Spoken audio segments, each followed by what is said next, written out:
What's up, everybody? Welcome to the latest episode of Games Up Podcast. My name is Cameron McCulloch-Keeble, and I am one of your hosts, and I'm joined, as ever, by Mr. Lewis Crawford. Hello there, it's good to be here. How you doing, man? Good. Our third member, the final part of this triptych of people, is currently not here.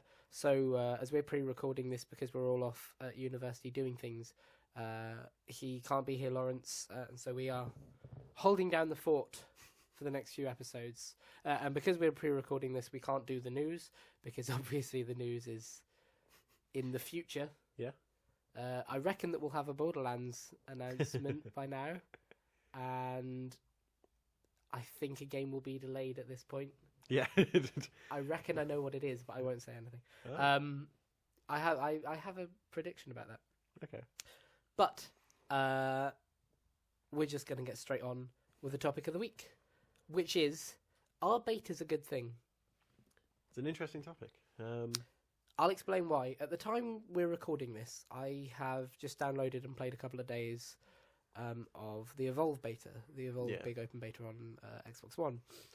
And it's great. It's a good beta. The game is fine. I'm really impressed with how it's running. I've not had matchmaking issues. Its frame rate is constantly good. The graphics are great, and it is, as far as I'm aware, the final build of the game. Okay. So it's a good sign. It's running really well. But why I'm asking are betas good specifically? I mean, are betas good for the company? Oh, okay. Because betas are obviously good for the consumer. Like, free gameplay in the hands of people early. Brilliant. There's nothing bad about that. But I feel like betas for companies might be shooting themselves in the foot a little bit. Because I don't think I'm going to buy Evolve. Yeah, okay, I see where you're coming from there.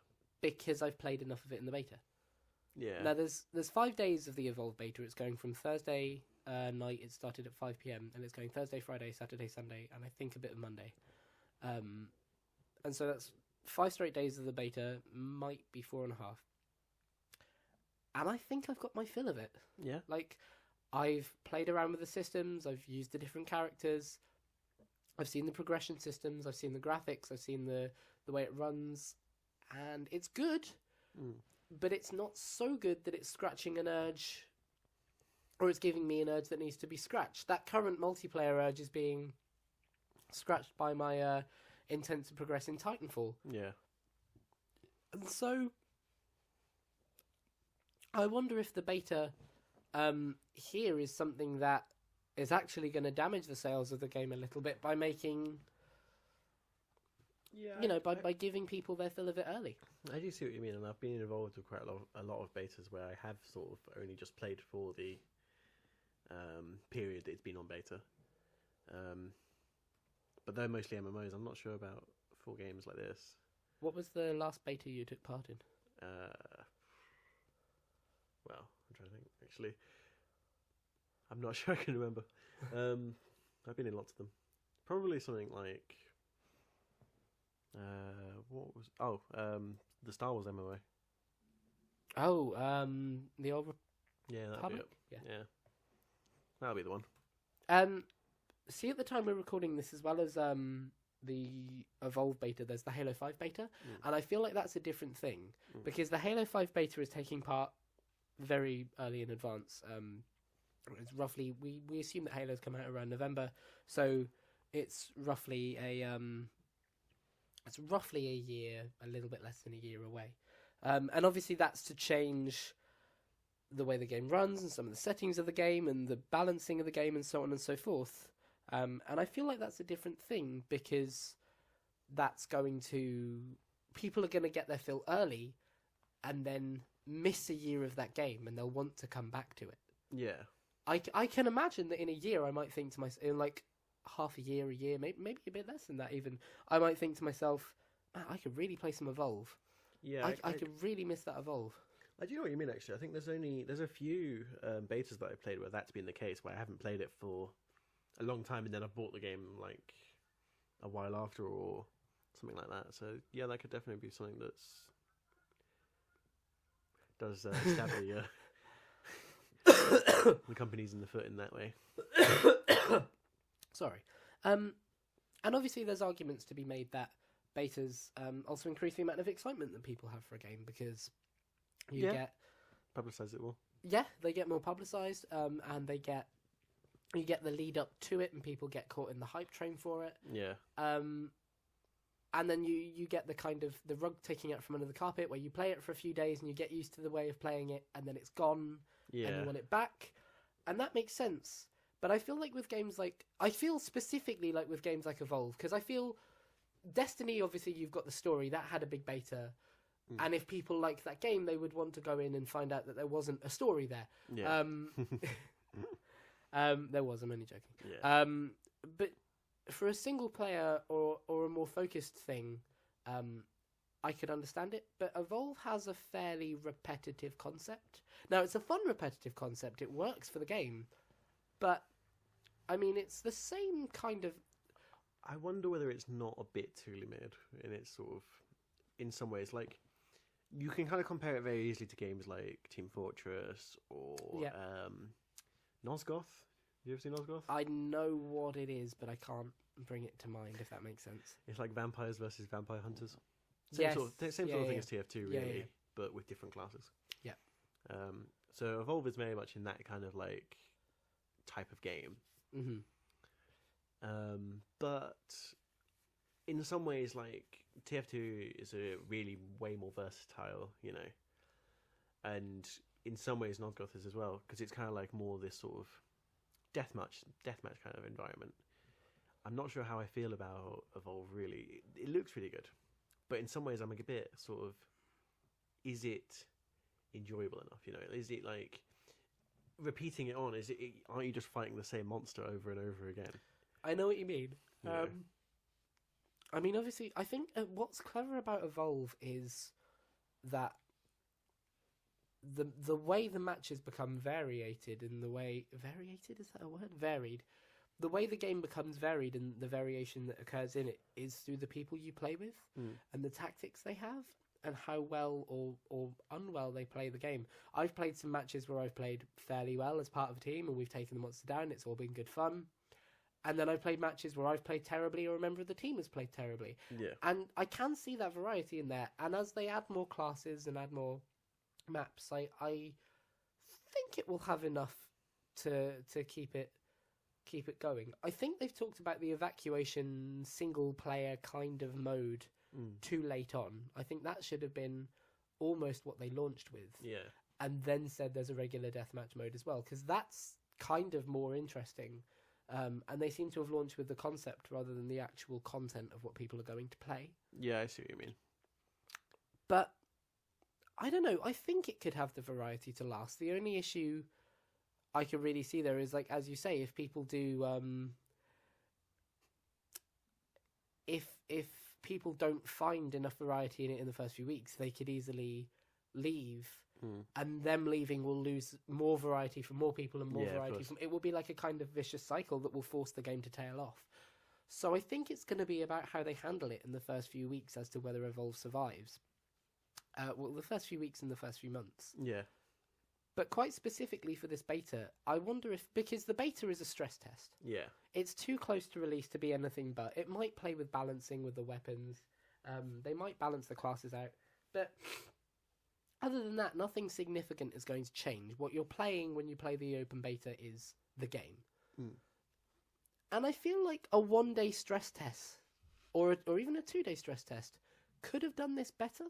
Well, they did do it before on the PC. And they've done the big alpha as well. Yeah, the alpha. But I feel like a stress test this close to launch might have been a little better. Yeah. Because... it's too much to play and you... Yeah.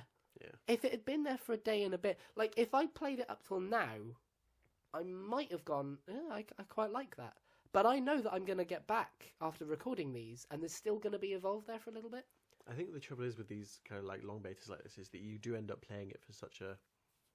You play it really compact, really... like, you play it for like 5 hours or something, you know, in one session. Yeah. Which you wouldn't normally probably do with most games.